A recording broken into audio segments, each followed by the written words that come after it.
Un saludo a la ministra de Minas, a los demás funcionarios del Estado, a los colegas del Senado, a los colombianos que en algún momento nos van a oír, y particularmente a la gente de la costa Caribe, donde tenemos afectos muy grandes. Antes de entrar al tema específico de Ecopetrol, quiero hacer un par de menciones que tienen que ver con la cartera de Minas, aprovechando que aquí está la ministra. Y empezar diciendo esto: yo creo que el doctor Iván Duque está confirmando que empezó mal su gobierno, desde nuestro punto de vista. Empezó mal su gobierno. Primero porque en este caso específico es evidente que se viene fracking. El doctor Duque fue vivo, digamos, a lo largo de la campaña y no se comprometió y estuvo resbaloso y tal, pero nunca cerró la puerta. Abrió la posibilidad del fracking, que sabemos es una tecnología petrolera que le hace un daño inmenso a los países. Aquí hay un gran debate. Y ahora la señora ministra de Minas se ha declarado entusiasta del fracking, ¿sí? Y el ministro de Ambiente fue cuidadoso en una entrevista en estos días para sacarle el cuerpo al asunto, ¿no? Como si no supiera de qué se estaba hablando. Entonces, para mí es clarísimo que viene fracking. Y no me sorprende que sea el punto de vista de la ministra de Minas, porque recordemos que ella fue vicepresidenta de Ecopetrol, del Ecopetrol del doctor Juan Manuel Santos, y que es un Ecopetrol entusiasta del fracking. Yo creo que ese es un error grave. Esa es una amenaza, un ataque medioambiental supremamente grave. Estos asuntos se deberían resolver de otra manera, pero queda claro que hacia allá vamos, y ahí están coincidiendo el doctor Duque con el doctor Juan Manuel Santos. El segundo aspecto que quiero tocar antes de entrar al tema de Electricaribe, que es el que nos ocupa, es el caso de Ecopetrol. Está clarísimo que viene un tarascazo a Ecopetrol. Puede que no la privatización absoluta, para darle contentillos a algunos, ¿no? Entonces aquí a uno le dicen, le voy a cortar la cabeza, y después le cortan apenas los dos brazos y hay que quedar agradecido, señor presidente, porque no, mire, cierto, no me cortaron la cabeza. Y eso es lo que se viene en el caso de Ecopetrol. La señora ministra pues ha dado unas, digamos, unas opiniones cuidadosas, pero pues queda claro que para allá va, y el doctor Carrasquilla pues lo ha dicho con todas las letras, ¿no? Que esa opción siempre debe estar sobre el tapete, y sabemos de las inmensas presiones internacionales para que se avance en la privatización de Ecopetrol, cosa que a nuestro juicio es un error catastrófico. O sea, seguir desprezando el patrimonio nacional en beneficio de las transnacionales, de quienes en Colombia trabajan con las transnacionales y de los comisionistas. Este no es un debate solo, digamos, ideológico, teórico, no. Aquí se mueven intereses económicos muy grandes contrarios a los de Colombia. Entonces creo que ahí también esta administración empieza mal. Y empieza mal el tema de Electricaribe. O sea, los tres asuntos probablemente principales de esta cartera empiezan mal. ¿Y por qué digo que empiezan mal? Digan, bueno, se me pasó a decir una cosa: Santos no se atrevió a la privatización de Ecopetrol, pareciera que el doctor Duque sí se va a atrever, como se atrevió el doctor Uribe en su gobierno a empezar la privatización de Ecopetrol. Recordemos que él fue quien abrió la puerta cuando puso en venta un poco de sus acciones, siendo su ministro el doctor Carrasquilla. Entonces, el doctor Carrasquilla, como se dice coloquialmente, es conocido de autos, ¿no? O sea, ya sabemos qué son las cosas que le gustan, ¿no? Y entonces decía que en el caso de Electricaribe también empezó mal, también coincidiendo con el doctor Santos. O sea, ¿cuál fue la posición de este gobierno que salió afortunadamente en relación con Electricaribe? Uno, devolverle o entregarle, darle esa empresa a un operador privado que puede ser, de eso se alcanzó a hablar, el propio Gas Natural Unión Fenosa. Eso está en las posibilidades. O sea, premiar a los corruptos y a los que han abusado de Colombia está entre las posibilidades que dejó abiertas el doctor Santos. Bueno, ¿y ahora qué dice el doctor Carrasquilla? ¿Qué dice el doctor Carrasquilla? En eso coincide con la ministra de Minas. Dice que hay que buscar un operador privado, y el doctor Carrasquilla es muy enfático sobre todo en señalar subiendo tarifas, que es lo mismo que tenía planteado colombianos y gentes de la región Caribe, que es lo mismo que tenía planteado el gobierno del doctor Santos. O sea que lamentablemente aquí lo que vamos a tener es continuismo a la lata, como se dice, en torno a la política minera y petrolera y de electricidad. Entonces yo me voy a centrar en sostener por qué la política de regresarle a un operador privado y subir las tarifas es una política absolutamente inconveniente. Y para eso voy a hacer un poquito de historia brevemente, y voy a hacer esfuerzo, señor presidente, por ser breve, para que entendamos que aquí lo que se quiere es repetir lo que ya fracasó. O sea, aquí es como si no se aprendiera de la experiencia, ¿no? Entonces la vida, o sea, echan un cuento, la vida resulta contraria al cuento y de todos modos siguen con el cuento, para que la vida nos vuelva a dar en la cabeza a los colombianos. La primera razón por la que no se deben subir las tarifas, y voy a empezar por ahí, es por la inmensa pobreza de la costa caribe. Es que eso es una cosa pavorosa. Los colombianos en general vamos a la costa, pero hay gente que se confunde y piensa que toda la costa es el laguito en Cartagena. No, la costa es una cosa pavorosa. Mire, yo les voy a dar unos datos. Electricaribe es la empresa de energía de la costa, ¿no?, de todos los departamentos de la costa. 40% de los barrios de la región son subnormales. 80% de los habitantes de la región viven en estratos 1 y 2, ni siquiera 3, 1 y 2, el 80%. Si se mira la informalidad eléctrica de Colombia, que es la gente que vive en condiciones deficitarias, malas en las instalaciones eléctricas, del total de Colombia, el 80% de la informalidad eléctrica lo aporta la costa. O sea, lo de la costa es un problema sui generis, que no se puede atender dentro de la doctrina neoliberal de que todo es igual y en todas partes hay que hacer lo mismo, que es una de las cosas más absurdas de esa doctrina. Resulta que aquí hay unas realidades que hay que mirar. Les voy a dar este dato para que ustedes vean la complejidad de los asuntos de la costa. Yo estuve en estos días en Barranquilla, y allí pues conversé con la gente, hice alguna filmación y traje una fotocopia, ya se me embolató, de un recibo de alguien. Aquí está. Un señor de origen muy humilde, que se llama el señor Enrique Ladeo, del barrio Villanueva, en Barranquilla. Entonces al señor, total valor facturas por pagar, 8.300.000. 8.300.000, y hay casos peores. Entonces, la empresa muy sentida, ¿cierto?, le facilita las cosas, ¿sí?, y le partió la deuda en recibos de 508.000 al señor pobre hasta la médula. Bueno, y este caso se repite en proporciones industriales. Alguna vez el doctor Santos, no lo cumplió, pero lo dijo, prometió condonar 450.000 millones de pesos en deudas, que lo que muestra es la gravedad del asunto. Entonces la pregunta que le hago a la ministra y al gobierno, a este señor, al señor Enrique Ladeo, ¿le van a quitar la casa? O sea, ¿qué vamos a hacer con él? ¿O qué van a hacer ustedes con él? ¿Quitarle la casa? ¿Seguirlo manteniendo preso de esa tortura que todos los meses le quitan la luz o amenazan con quitársela?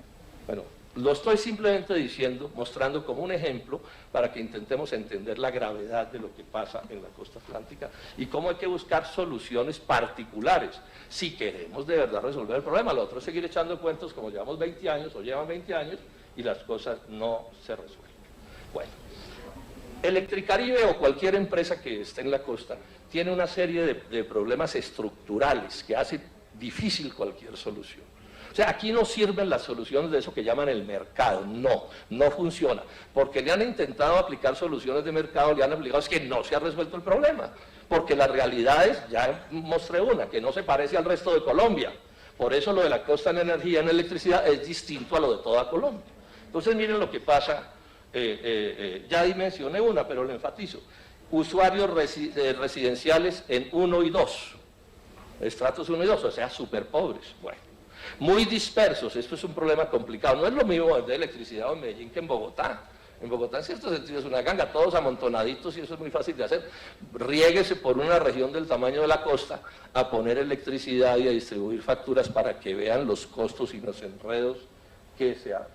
Altos consumos, inclusive entre los pobres, por razones del clima, es que ese es un clima realmente bien complicado. Claro, los cachacos o algunos de los cachacos piensan que como están en vestido de baño y en las playas, todo el mundo es así. No vayan a los barrios subnormales de Cartagena, casas de 2 metros de alta, de tejas de zinc, verdaderos infiernos para la gente. Y entonces allí hay que tener los abanicos que allá llaman, o llamamos aquí los ventiladores, y aires acondicionados y otras cosas.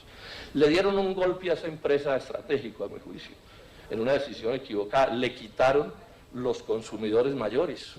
O sea, le dejaron el puro hueso, en cierto sentido, una determinación, digamos, que puede tener su lógica para otros efectos, pero para este efecto, un problema grave. Y a eso sumemos lo que está en el fondo de todo el lío, y a eso en eso me voy a tener todo el tiempo, una pésima infraestructura del sistema eléctrico de la costa atlántica. Entonces, todo esto que estoy diciendo genera otra particularidad, que son nuevas dificultades. Entonces, aquí nos han intentado meter el cuento con una especie como de costeñofobia que se maneja entre algunos sectores aquí en el interior. No, que es que lo que pasa es que a esos costeños no les gusta trabajar y además no les gusta pagar las facturas. Mentira, eso no es cierto. Eso es sumarle al maltrato, además una especie de canallada contra esos compatriotas, para lucirse a algunos personajes. Entonces, no, que es que tienen la cultura de no pago, no les gusta pagar. No, miren, yo les doy este dato. Promigas, que distribuye gas en la región, hizo este ejercicio, ha dado 2 millones de créditos por 1.9 billones para vender electrodomésticos y cosas de esas.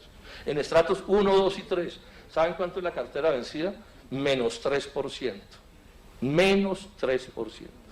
O sea, aquí entonces hay cosas más complejas que hay que mirar con detenimiento, a ver cuáles son los líos de cartera y qué es lo que está pasando allí. Ahora, sí hay en la costa, y es evidente, y el colmo sería que no, una gran indignación con Electricaribe. Es que los llevan maltratando 2 décadas. No es para menos. Miren ustedes este dato que lo han ocultado en Colombia. Entre el 2004 y el 2013, lástima que no tengo las cifras más recientes, los electrocutados por las malas instalaciones de Telecaribe sumaron 479 personas. Electrocutados. Eso da 48 al año, 4 al mes. ¿Cómo es que en Colombia no hay un escándalo mundial sobre que este es un país, y lo tengo documentado? Entonces una niña va a prender un ventilador, un abanico y queda electrocutada. Un muchacho va a sacar algo de una nevera y queda electrocutado. Un campesino prende una motobomba y queda electrocutado. ¿Eso qué es? Y eso es lo que está sucediendo en la costa Caribe, esas son las realidades. Los daños a los electrodomésticos, nadie los ha cuantificado, subidas y bajadas de la energía les destrozan los ahorros a las gentes de la costa Caribe. Se quiebran los negocios por los apagones. Obvio, porque si usted tiene un negocio que depende de la electricidad y lo dejan sin corriente. Ahora, es que el problema de los apagones es muy grave. Estamos del orden de 90 horas al año. Ahora, promedio, eso quiere decir que hay ciertos sitios donde nadie sabe cuántas horas son. En Estados Unidos y en Europa los apagones se miden por minutos. ¿Ustedes se acuerdan que una vez se fue la luz en Nueva York y fue un escándalo mundial? Sí, escándalo mundial, porque eso no tiene por qué pasar en un país medianamente civilizado. Las tarifas son altísimas, les doy este dato. Son las mayores del país en los estratos de 2 a 5. Y quieren subir las tarifas como solución a esos pobres de la costa. Es la segunda tarifa más costosa en el estrato 1. Estrato 1 que inclusive ya en el interior prácticamente está desapareciendo. Es más, digamos, como un dato que una realidad, digamos, de importancia numérica. Y una pésima atención al cliente. Ahí los han tratado de las peores maneras, han tratado a Electricaribe a la gente, que además ha maltratado también a sus trabajadores. Toda esa cosa de la tercerización conspira contra la buena calidad del servicio, porque a los buenos trabajadores los echan para conseguir unos más baratos y no les dan la estabilidad. Ahora, ¿cómo terminamos en este enredo? Estoy explicando estas cosas para que se entienda la propuesta que voy a hacer, porque si no nos salimos de la fila en la propuesta, aquí no va a haber solución. Bueno, ¿cuál es el enredo de esto? Bueno, a estos españoles, bueno, eran españoles o son españoles, a estas transnacionales que han estado ahí, esta es la segunda que está después de la privatización del sistema eléctrico de la costa, les han alcahueteado por 20 años ya todo. O sea, es una especie de actitud de alcahuetería de las 2 últimas presidencias de la República a esta empresa, hay que decir eso con todas las letras. Lo primero que les alcahuetearon fue esto.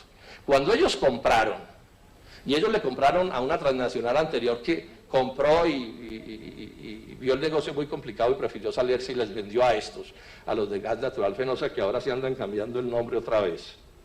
Se sabía de la gran pobreza. O sea, el problema de la pobreza de la costa no es de hoy. Se sabía de la mala calidad de las redes y se sabía que había que hacer inversiones enormes en redes. Enfatizo el tema de las redes porque es que el problema de las redes además está conspirando contra el desarrollo económico general de la costa, porque no hay las suficientes redes para atender los desarrollos económicos que se necesitan. Les doy este dato. Les doy este dato. La última inversión importante en redes en la costa, de verdad importante, o el único plan de verdad serio, se hizo en 1995. 1995. Bueno, ¿cuáles son las características del funcionamiento de esta empresa? Lleva todo ese tiempo sin invertir lo que debería invertir en redes. Con un pretexto, con otro pretexto, con un cuento, con otro cuento, y hay un atraso en redes que arreglarlo vale 7 billones de pesos.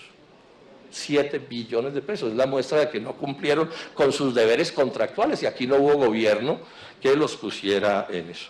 Compraron baratísimo. Un senador que ya lamentablemente no está con nosotros aquí en esta comisión contó como Hugo Serrano, respetabilísimo senador en asuntos de energía, cómo la empresa se le vendió a menosprecio. Las empresas que eran públicas y que había en el sector se le vendieron a menosprecio a estos compradores.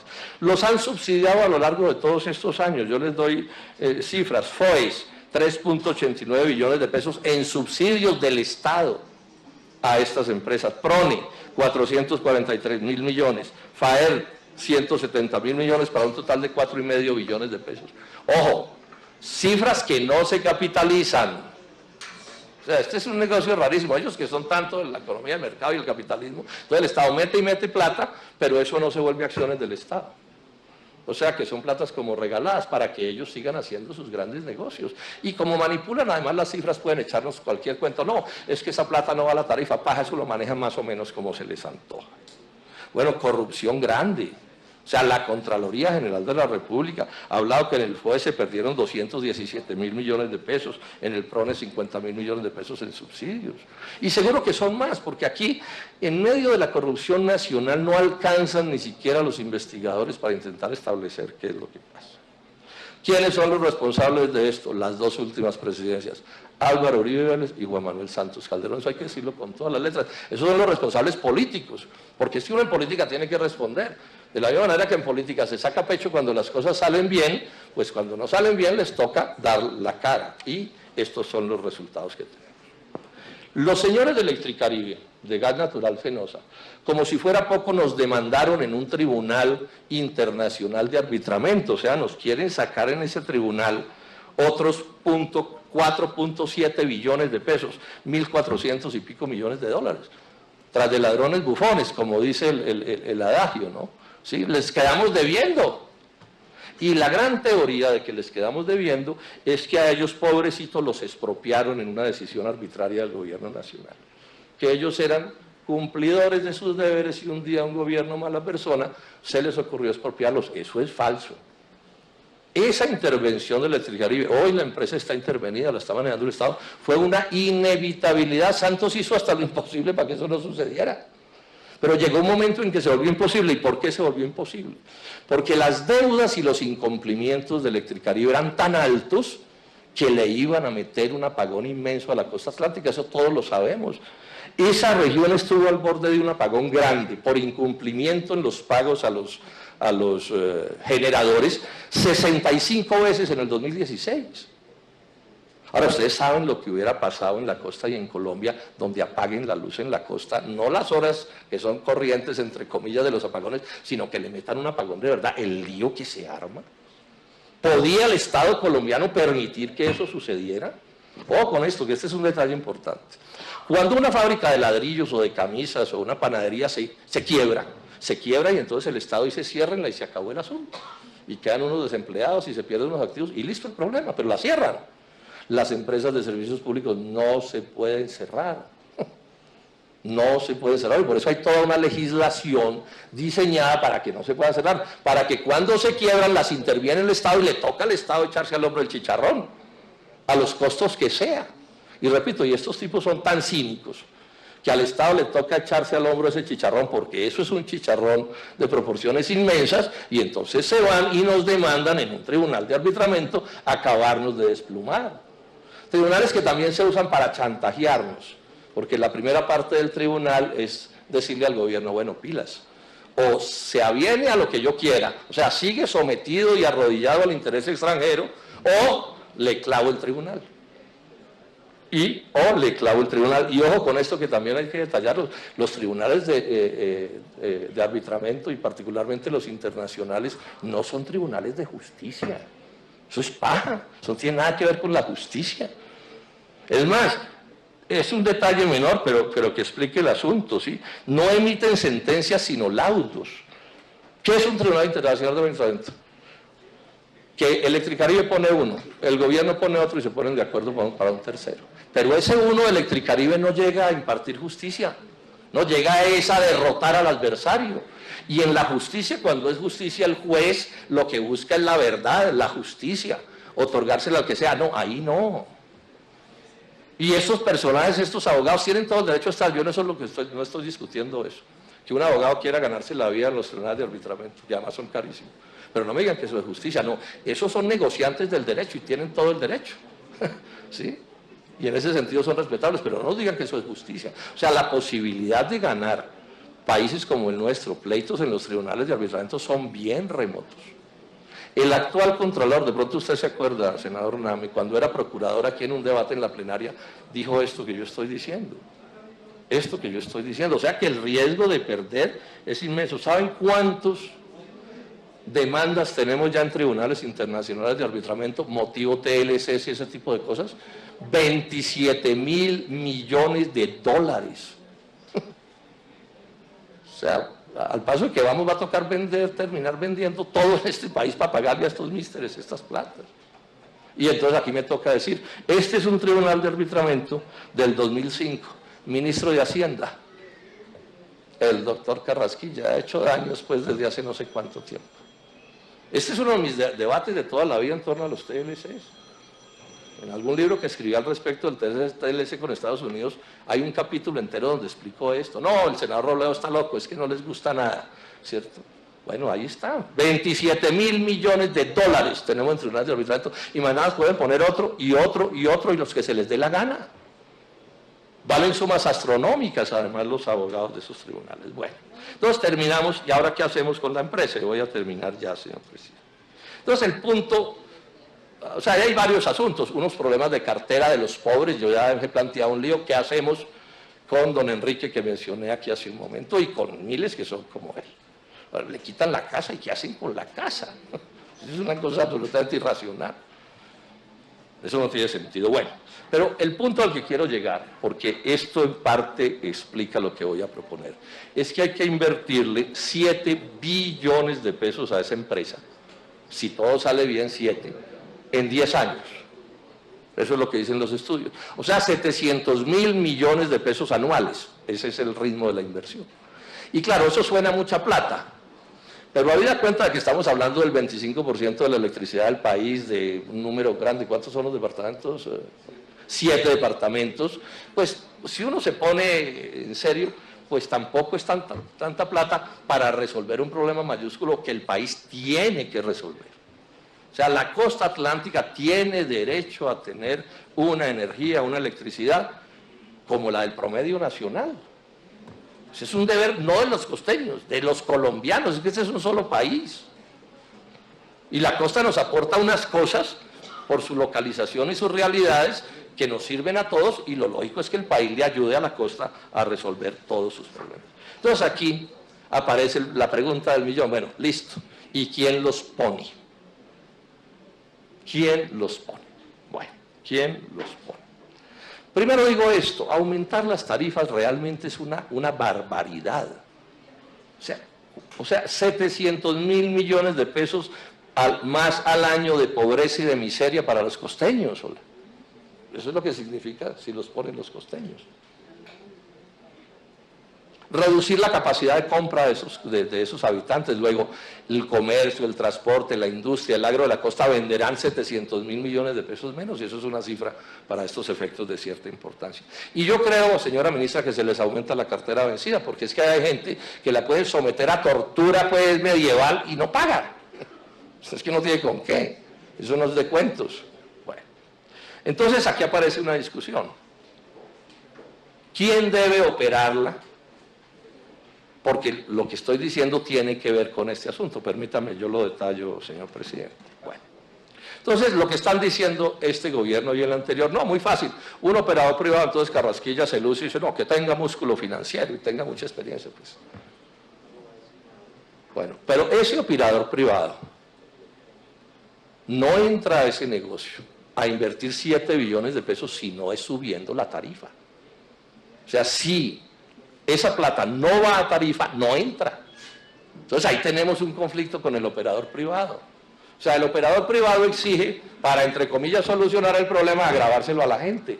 Y ya he mencionado las dificultades y los problemas que eso genera. Bueno, y la injusticia, entre otras cosas, en la cosa están en esto es por decisiones del gobierno nacional, porque esas empresas las maneja el gobierno nacional desde hace 20 años o más.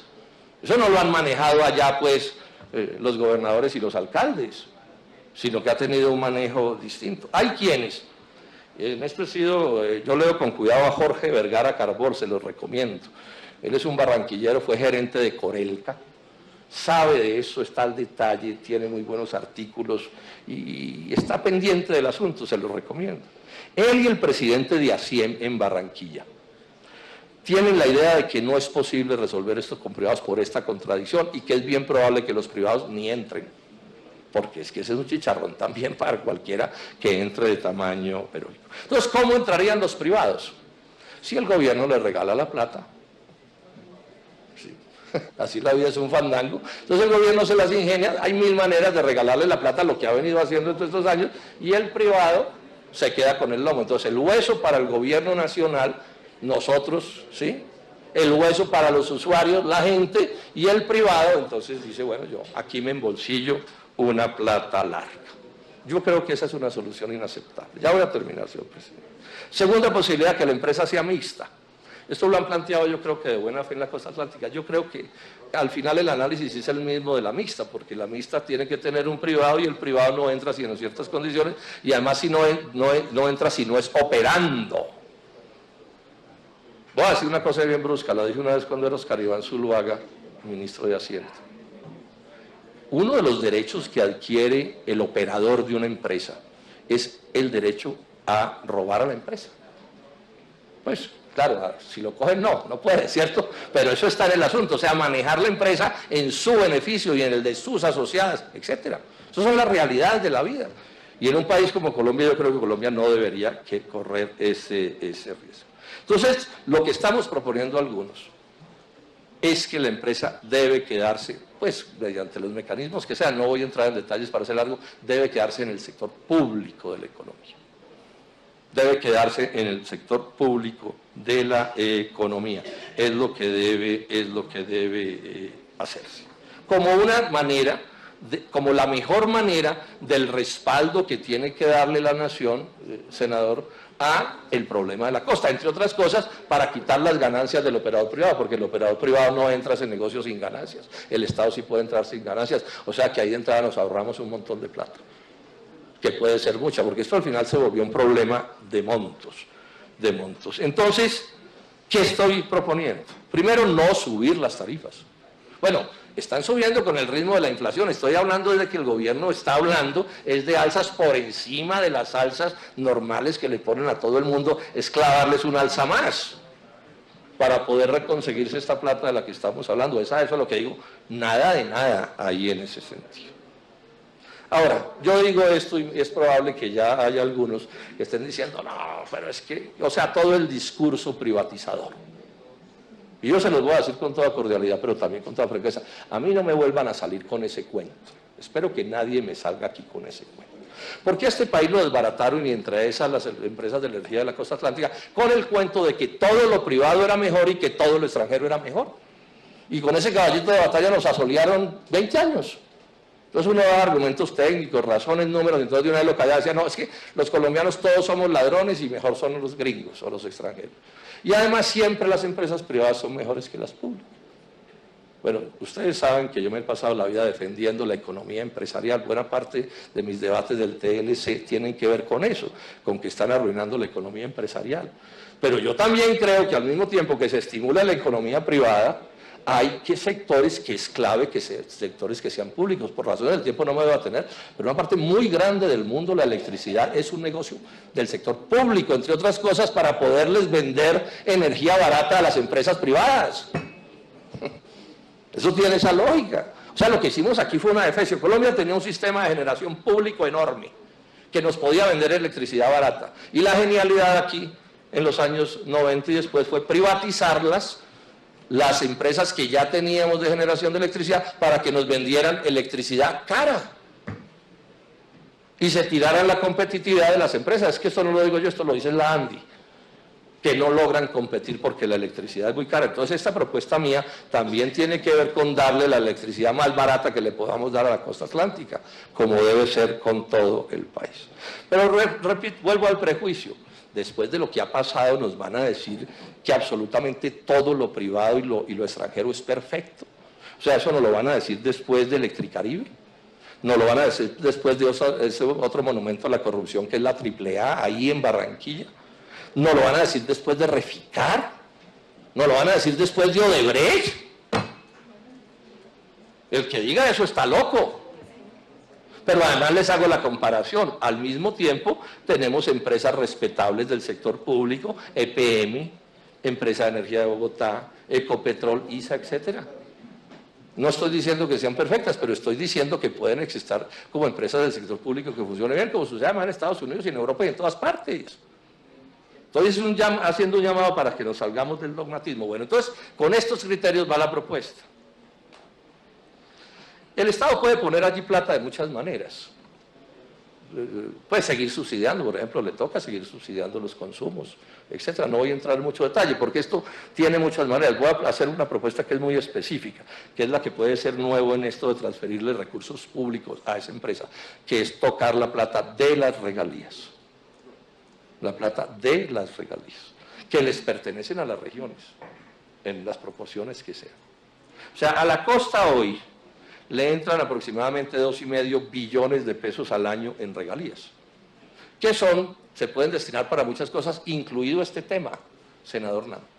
Entonces, ¿por qué no pensamos en que una parte de esa plata se destine? Pues, una parte de esa plata y un poco con la lógica del todos ponen. Yo, repito, no voy a entrar en los detalles del asunto. O sea, yo finalmente lo que estoy es invitando a que se haga un estudio serio, no para hundirlo, o sea, no para demostrar que hay que subir las tarifas y que hay que buscarse algún compadre extranjero que monte otro negocito, sino un estudio serio, que diga, bueno, estas son las realidades, esto es lo que se puede hacer, y en ese análisis pensemos en plata de las regalías. Si son 2,5 billones de pesos al año, y lo que hay que poner allí son 700.000 millones al año, ¿por qué no se puede pensar que regalías? Repito, esto hay que analizarlo en detalle, ¿cierto? Pero aporten a eso. Me dirán, no, pero es que esa plata hace falta en otro lado. Yo no dudo, claro, en Colombia tenemos un lío, y es que este es un país de cobija corta, ¿no? Si uno se cubre los pies, se le destapa la cabeza, y se cubre la cabeza, se le destapan los pies. Pero bueno, esa es la realidad de todos. Ahora, yo creo que si alguien tiene que interesarse por la suerte de los ciudadanos de la costa, pues son la propia gente de la costa, y si tienen los recursos de regalías, deben mirar hacia ellos. ¿Que de pronto no se puede hacer alguna otra obra? Pues sí, eso es un problema de balancear las cosas. Pero ojo, con esto no estoy diciendo, senadores y costeños, senadores de la costa y costeños, que entonces el gobierno, digamos, el gobierno nacional de sus propios recursos presupuestales, etcétera, etcétera, no pone una plata importante en eso. O sea, esto no es una propuesta para que el gobierno nacional se desentienda de la costa, no, es al revés, es para que se entienda de verdad. Porque por supuesto que esta propuesta que estoy haciendo, si no tiene la aquiescencia del gobierno nacional, no va a poder pasar. Bueno, y dentro de esto, insisto, por ejemplo, hay otras cosas que han planteado a quienes ya cité aquí. Senador. Por ejemplo, Traselca, ya termino, okay. 2 minutos. Sí, para poder darle la palabra a todos. Yo sé que sí. Traselca, por ejemplo, le cobra un peaje a Traselca, que es pública, ¿no? Le cobra un peaje a esa empresa de la costa, llámese como se llame, porque no se organizan las cosas para que ese peaje desaparezca. O sea, este es un problema de ir buscando y de ir modificando cosas. Todas se pueden analizar, repito, no voy a entrar en detalle, pero eso lo pongo como un ejemplo de las cosas que se pueden hacer. Bueno, y termino diciendo, que se capitalice lo que han invertido la nación y los departamentos, que han invertido un montón de plata. O sea, es meternos en la idea de una empresa pública que sea capaz de sacarnos de esta encrucijada en la que estamos. Bueno, y una cosa que no puedo dejar de decir, porque han sido víctimas, sin seguir maltratando a los trabajadores. Ya quedó claro que era mentira que todos los problemas de la electricidad en la costa se resolvían maltratando a los trabajadores y a los sindicalistas. Eso siempre ha sido mentira, pero ahora está más probado que nunca. Entonces, que no aparezca otro genio que se le ocurra que es poniendo en riesgo las pensiones de los trabajadores o las estabilidades de los trabajadores, etcétera, para poder resolver este problema. Entonces, sé que lo que estoy proponiendo es probable que no tenga mucha acogida, particularmente en el alto gobierno y en la propia presidencia, pero invito a la gente de la costa a que nos unamos en torno a esta idea. Esta es una idea que es realizable, esto no es una chifladura, no es una desproporción. Que nos sentemos y miremos entre todos y que todo el país se movilice, los costeños primero que nadie, pero los cachacos que queremos a los costeños también, nos movilicemos todos en darle una solución a esa región del país tan importante, con un compromiso que tiene que ser sagrado, es que en un plazo fijo, que se sepa que no es de un día para otro tampoco, podamos poner a la costa caribe en las condiciones del promedio nacional. Muchas gracias, señor presidente.